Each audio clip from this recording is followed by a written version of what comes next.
যে দল ক্ষমতায় থাকে সেই দলের শ্রমিক সংগঠনদেরও একটা আধিপত্য থাকে, এটা আছে। কিন্তু এইটা চাঁদা আকারে আমাদের কাছে দেখার সুযোগ হচ্ছে না, কারণ তারা সমঝোতার ভিত্তিতে করছে। সড়ক পরিবহনের চাঁদা যেটা বলা হয় সেভাবে আমি চাঁদা এই দেখছি না।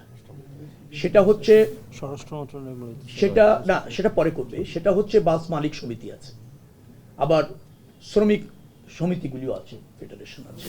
তারা তাদের কল্যাণে, এটা একটা অলিখিত বিধির মতো কোনো কোনো সময় তাদের কল্যাণেই তারা এটা ব্যয় করে, বিধায় কালেক্ট করে তাদের সম্মতিতে। চাঁদা আমি ওইটাকে বলতে চাই যে কেউ দিতে চায় না বা তাকে বাধ্য করা হচ্ছে, সেটা হলো চাঁদা।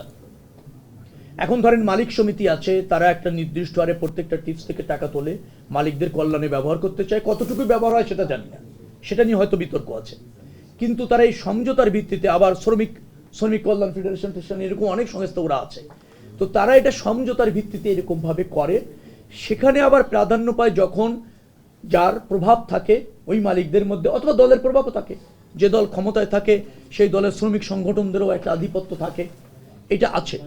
কিন্তু এইটা চাঁদা আকারে আমাদের কাছে দেখার সুযোগ হচ্ছে না, কারণ তারা সমঝোতার ভিত্তিতে করছে।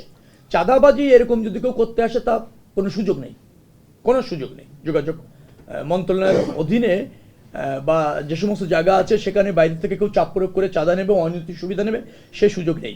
কিন্তু মালিকরা যদি সমঝোতার ভিত্তিতে ওটা করে, সেটাও আমরা তাদের সাথে কথা বলে দেখব যে সেখানে কেউ ডিপ্রাইভ হচ্ছে কিনা এবং সেই অর্থের অপব্যবহার হচ্ছে কিনা, সেটা আমরা দেখব।